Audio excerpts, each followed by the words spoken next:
వేదిక ముందు ఉన్నటువంటి కూటమి ఇది బ్రాదా వస్తుందా వినిపిస్తుందా? కూటమి కుటుంబ సభ్యులందరికీ, తెలుగుదేశం, జనసేన, బీజేపీ కార్యకర్తలకు, నాయకులకు అందరికీ కూడా హృదయపూర్వక ధన్యవాదాలు. మీరు గత 19-24 నుంచి వచ్చి మనకు 1 year అయింది. ఈ రోజున 5 సంవత్సరాల పరిపాలనకి, ఈ సంవత్సరం పరిపాలనకి ప్రతి ఒక్కరు ఒకసారి ఆలోచించండి. అంతకుముందు గత 5 సంవత్సరాల్లో చూస్తే ఎక్కడ చూసినా ఒక రోడ్డు వేసినటువంటి పరిస్థితి లేదు. అంతా కేవలం సంక్షేమం అనే పేరుతోటి పొద్దున్నే డబ్బులు ఇచ్చి సాయంత్రం డబ్బులు తీసుకునే విధానం, 2-3 రెట్లు మందమ్మి, లేకపోతే సెంట్రల్ గవర్నమెంట్ స్కీమ్స్ ఏమన్నా ఉంటే ఒక ఇన్స్టాల్మెంట్ తీసుకోవడం, వాళ్ళకి సంబంధించిన వాళ్ళకి డైవర్ట్ చేయటం, ఆ పథకాలన్నీ నీతిగార్చడం. దాదాపుగా 90 సెంట్రల్ గవర్నమెంట్ స్కీమ్స్ 60% వాళ్ళు ఇస్తారు, 40% మన స్టేట్ పెట్టుకోవాల్సిన అన్నింటినీ కూడా దేన్ని ఒక Jal Jeevan mission water schemes కానీ దేన్ని వాళ్ళదంటే ఇక్కడ ఎక్కువ మైనారిటీ సోదరులు ఉన్నారు కాబట్టి నాకు ఈ విషయం తెలియదు. తెలిసి ఉంటే ఎలక్షన్ ముందే ఎక్కువసార్లు చెప్పేవాడిని ఈ ప్రాంతంలో. నేను ఈ మధ్య తెలుసుకున్నా PMGVK అనే ఒక ప్రోగ్రాం ఉంది, ప్రధానమంత్రి JVK జన్ వికాస్ కార్యక్రమం JVK. ఇది కూడా ఏంటంటే నా పార్లమెంట్ సెగ్మెంట్లో చాలా మంది మైనారిటీ సోదరులు ఉన్నారు. వాళ్ళకి స్కూల్స్ కానీ కమ్యూనిటీ హాల్స్ కానీ ఇవన్నీ కట్టాలంటే అసలు ఏమైనా గవర్నమెంట్ స్కీమ్స్ ఉన్నాయా అని మినిస్ట్రీకి వెళ్ళి కనుక్కుంటే ఈ స్కీమ్ గురించి తెలిసింది. ఈ స్కీమ్లో ఆంధ్రప్రదేశ్, ఇదంతా వాస్తవం కూడా, ఆంధ్రప్రదేశ్ 14-19 మధ్య దాదాపుగా 500 ప్రాజెక్టులు సబ్మిట్ చేశారు. చేస్తే గత 5 సంవత్సరాల్లో 55 కంప్లీట్ చేశారు. ఇంకొక 80 కంప్లీట్ అయిపోయినాయి అని చెప్పి సర్టిఫికెట్లు ఇచ్చారు. ఇస్తే సరే అని చెప్పి మరి నెక్స్ట్ ప్రాజెక్ట్స్కి డబ్బులు కావాలని అడిగితే వాళ్ళు వచ్చి మొత్తం ఆడిట్ చేస్తే ఇందులో 80 ప్రాజెక్టులు ఏమీ స్టార్ట్ చేయలేదు, స్టార్ట్ చేశామని చెప్పి దొంగ బిల్లులు పెట్టి తీసుకొచ్చారు. ఇది వాస్తవం కాదు అని ఎవరైనా జగన్మోహన్ రెడ్డి గారికి సంబంధించిన వ్యక్తులు, అత్యంత తెలివైన వ్యక్తిని ఎవరైనా సరే ఆ పార్టీలో ఉంటే రమ్మనండి, నేను డిబేట్ చేస్తా. ఇది వాస్తవం. చేస్తే మరి ఇప్పుడు ఎట్లా ఈ డబ్బులు మేము వాడుకోవాలి? దీనికి 2-3 వేల కోట్లు ఉన్నాయి ప్రతి సంవత్సరం. చాలా రాష్ట్రాల్లో యాక్చువల్గా ఇది వాడుకోవట్లా. ఈ డబ్బులు దేనికైనా వాడుకోవచ్చు మైనారిటీ సంక్షేమానికి. అంటే జనరల్గా ఒక స్కీమ్ అంటే ఎడ్యుకేషన్కో ఇంకో దానికో పెడతారు. ఇది దేనికైనా వాడుకునేటువంటి శక్తి ఉన్నటువంటి స్కీమ్. అడిగితే వాళ్ళు ఏం చెప్పారంటే 220 కోట్ల రూపాయల దొంగ బిల్లులు చూపించారు. ముందు ఆ డబ్బులు సెంట్రల్ గవర్నమెంట్ కడితే నెక్స్ట్ డబ్బులు ఇస్తామని చెప్పారు. ఇది మా పరిస్థితి. ఈ రోజున ఏదైనా చేయాలనుకుంటే ముందు ఆయన చేసిన పిచ్చి పనులన్నిటికీ బాకీలు తీర్చి అప్పుడు నేను తీసుకోవాల్సిన పరిస్థితి వచ్చింది ఈ రోజున. ఇది వాస్తవం కూడా.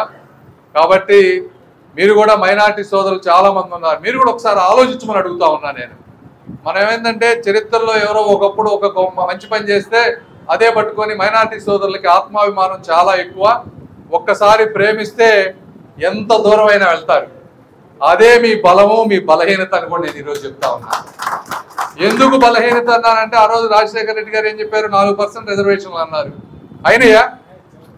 ఎక్కడన్నా అయినయా? అది ఆయనకి తెలుసు అవ్వదు అని.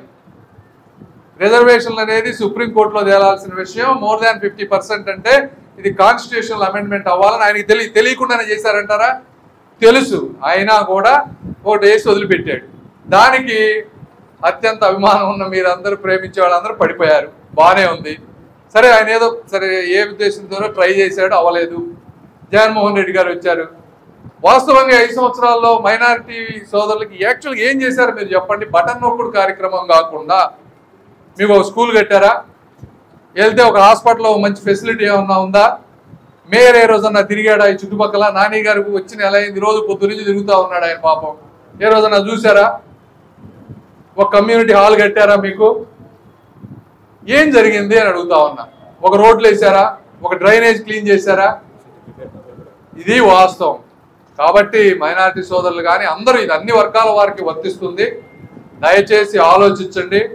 ఎప్పుడో ఎవరో ఏదో చేశారని అప్పుడెప్పుడు మనమంతా వాళ్ళకి వాటిలు వేసారని కాకుండా ఈరోజు మీకోసం నిజంగా ఎవరు పాటుపడుతున్నారు, ఏ ప్రభుత్వం పాటుపడతా ఉంది?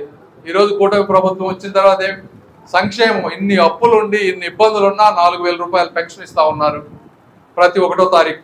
1వ తారీఖు ఉద్యోగస్తులకు జీతాలు ఇస్తా ఉన్నారు. అదేవిధంగా ఇప్పుడు ఈరోజు మళ్ళీ తల్లికి వందనం అని చెప్పేసి 15,000 ఇంట్లో ఉన్న వాళ్ళందరికీ ఆయన మహానుభావుడు ఏదో విధంగా కింద మీద పడి 9,000 కోట్ల రూపాయలు తీసుకొచ్చి ఇచ్చిన మాట ప్రకారం అది ఇస్తా ఉన్నారు. ఈ విధంగా చెప్పిన సంక్షేమం మొత్తం చేస్తా ఉన్నారు. దీంతో పాటు మీరు చూస్తా ఉన్నారు సంవత్సరంలో ఎన్ని రోడ్లు వేసాం, ఎన్ని డ్రైనేజెస్ కట్టాం. ఈ రోజున గుంటూరు జనరల్ హాస్పిటల్ ఏ విధంగా ఉంది, గుంటూరు జనరల్ హాస్పిటల్లో 10 ఏళ్ల నుంచి ఆగిపోయిన బిల్డింగ్లన్నీ ఈరోజు తులసి రామచంద్ర ప్రభు గారు 10 కోట్లతోటి ఆయన దత్తత తీసుకున్నారు. అదేవిధంగా నజీర్ గారు డక్కన్ టొబాకో వాళ్ళని అడిగి ఆర్థో ట్రామా బ్లాక్ కి 7 కోట్ల రూపాయలు ఆయన పర్చేయం చేశారు. రేపు నిన్న కూడా నేను ఆయనతో మాట్లాడా. అది ఉండి ఆర్థో ట్రామా కొత్త బ్లాక్ ఆయన డక్కన్ టొబాకో వారికి నేను ఈ రోజు పత్రికాముఖంగా అభినందనలు తెలపాలి. 2 రోజుల క్రితం నేను మాట్లాడినప్పుడు ఆయన ఏం చెప్పారు, సార్ ఈ బ్లాకు నేను అద్భుతంగా సూపర్ స్పెషాలిటీ లాగా మీ అందరికీ 10 కోట్ల రూపాయలతో అద్భుతంగా ఇంటర్నేషనల్ హాస్పిటల్ ఉండే విధంగా మంచి డిజైన్స్ తో నేను కట్టించి పెడతాను సార్, మీకు మంచి పేరు తీసుకొస్తాను, మీరేమి నా ఇబ్బంది పడొద్దని చెప్పారు. ఇంతకుముందు 5 సంవత్సరాలు ఏ రోజున అయిందా? నిన్న హాస్పిటల్లో వెంటిలేటర్స్ పెట్టాం, కొత్త బెడ్స్ తీసుకొచ్చాం. అదేవిధంగా ఇప్పుడు మళ్ళీ చెప్తా ఉన్నా, మీకు ఇంకొక సంవత్సరంలో 30 కోట్ల రూపాయలతోటి ఒక మంచి రేడియోథెరపీ యూనిట్ కూడా తీసుకురాబోతా ఉన్నాము.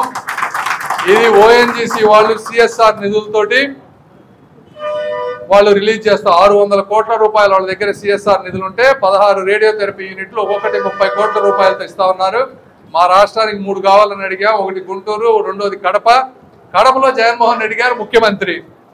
అక్కడ 4 రేడియోథెరపీ టెక్నీషియన్లు 5 సంవత్సరాల నుంచి ఆఫీస్కి వస్తున్నారు, వచ్చి సంతకం పెట్టి వెళ్ళిపోతారు, జీతాలు తీసుకుంటున్నారు, పని లేదు. రేడియోథెరపీ ఎక్విప్మెంట్ లేకుండా రేడియోథెరపిస్టులు ఎవరన్నా పెట్టుకుంటారా? 5 సంవత్సరాలు ఈయన ఒక అద్భుతమైన ముఖ్యమంత్రి. నీ సొంత జిల్లాలో నీ పేద ప్రజలకి ఆరోగ్యానికి రేడియో, ఈరోజు క్యాన్సర్ మరణాలు ఎన్ని పెరిగినాయి? ఏ రోజున నువ్వు ప్రయత్నం చేసావా? ఇంకా అంతకంటే ఇంకా ఇంపార్టెంట్ విషయం చెప్తా. ఇది అంతకు ముందే ప్రభుత్వంలో సిమెన్స్ కంపెనీ వాళ్ళు, ఓఎన్జీసీ వాళ్ళు ఇదే ప్రోగ్రాం చేయాలనుకుంటే మన ఆరోగ్య శాఖ మంత్రి గారు 2% కమిషన్ అడిగారంట. పేరెందుకు చెప్పడం? ఇది వాస్తవం. రజనీ గారు కానీ ఇంకోళ్ళు కానీ కాదని చెప్పమానండి. పత్రికాముఖంగా దేవుడి మీద ప్రమాణం చేసి, అల్లా మీద ప్రమాణం చేసి చెప్పమానండి ఇది వాస్తవం కాదు అని. ఇది వాస్తవం అని నేను అన్ని దేవుళ్ళ మీద ప్రమాణం చేసి చెప్తా. ఇది ఆ రోజు ఉన్నటువంటి ప్రభుత్వానికి, ఈ రోజు ఉన్నటువంటి ప్రభుత్వానికి 100 కోట్ల రూపాయలతో 3 ప్రాంతాల్లో బంకర్లు ఉండే దగ్గర రేడియోథెరపీ యూనిట్లు తీసుకొస్తా ఉన్నాం. ఈ విధంగా నేను ఇవన్నీ మీకు ఎందుకు ఎగ్జాంపుల్ చెప్తా ఉన్నానంటే, ఇలాంటివి ఇంకా చాలా వస్తాయి.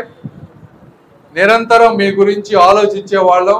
ఒక చంద్రబాబు నాయుడు గారు కానీ, ఒక పవన్ కళ్యాణ్ గారు కానీ, లోకేష్ గారు కానీ, అక్కడ ఉన్నటువంటి నరేంద్ర మోదీ గారు కానీ, అందరం ఎమ్మెల్యేలు అందరం కూడా వర్క్ చేపించే బాధ్యత మేమంతా తీసుకుంటాం. సాధ్యమైనంత మార్పులు చేస్తాం. దయచేసి మైనారిటీ సోదరులందరినీ నేను కోరుకునేది ఏంటంటే, మీరందరూ కూడా ఇవన్నీ ఇంటింటికి తిరిగి చెప్పాలి, ప్రజల్లోకి తీసుకువెళ్ళాలి.